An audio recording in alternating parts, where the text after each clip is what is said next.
it's Freck here. I'm a little disappointed, which is why I have decided to sit around and make a video, because I went and I got all the way out of my house for no reason, so now I'm going to complain about it.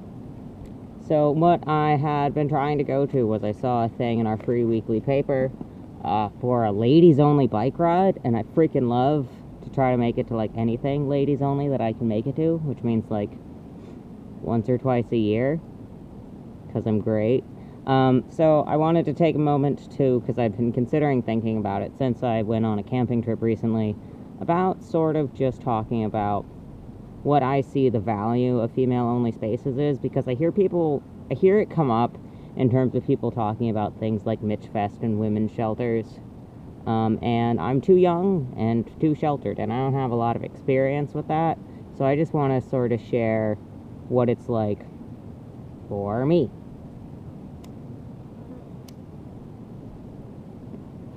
And so I wanted to start with, I have two main points on this whole thing, the two main benefits of women-only spaces.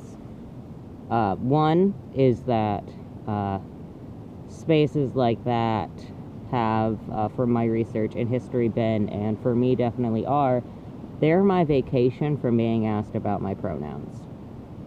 If you've seen everything, you know that I did transition for a while, but I have been asked, are you in the right bathroom, since I was a kid? Since before I even had all my hair chopped off. I'm just not naturally an incredibly feminine-looking person in the face, or the posture, or the fashion choices. There are so many spiders near me right now. It's a good thing I love spiders.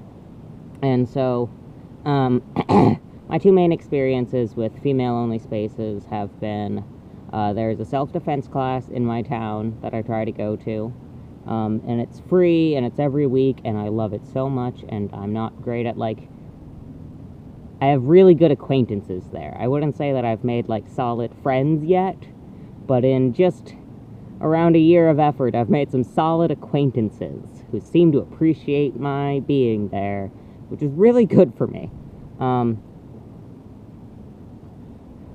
And that's like my weekly break from being asked about pronouns or being asked about gender things. It's a space where, I've definitely heard of, like, women who naturally have facial hair, or people who have transitioned but still like going to Mitch Fest, because you're in a space where you don't have to worry about being misread.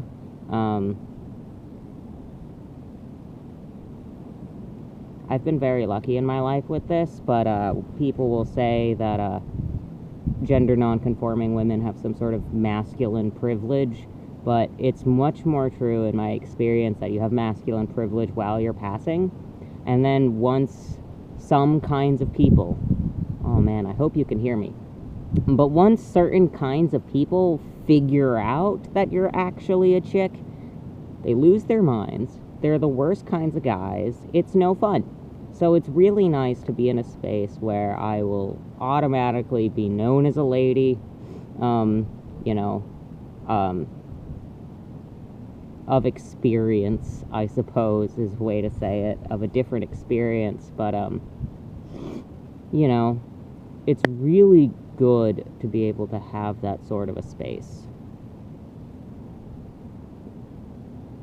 The other main reason is that it's also a vacation from male pattern bullshit.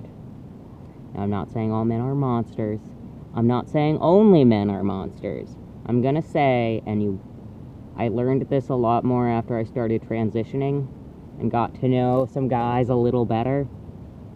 A large percentage of them are just not cool. They're boring, And that's probably partly just me, because I'm sure you've experienced in your life that you gotta get out there, you want to meet lots of different kinds of people, but there is definitely something that's more fun about talking with people who are, like, on your wavelength when it comes to conversations.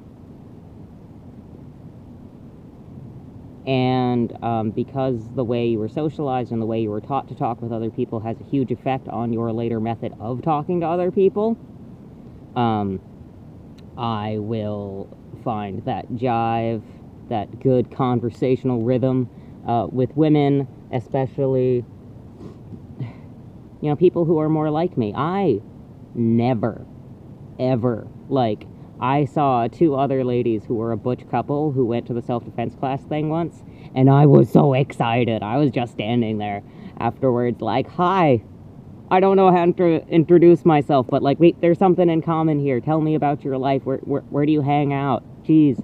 And, you know, it's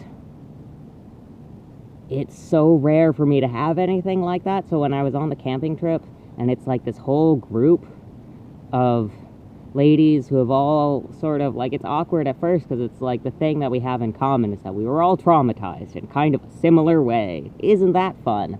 But actually, after you get past the first hour, it is.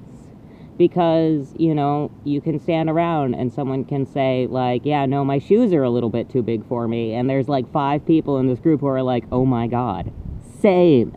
And the value of female-only spaces is that it helps people like me, like them, who never get that sort of experience to, you know, not feel like giant sticking out freaks for once.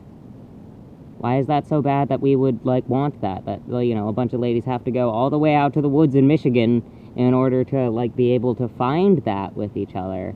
And people having an issue with that is just, what do you got against my happiness? I got distracted from the male pattern bullshit thing.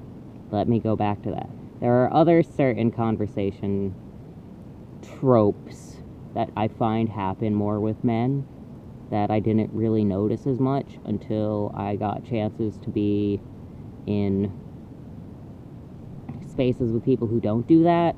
It's little things. It's little things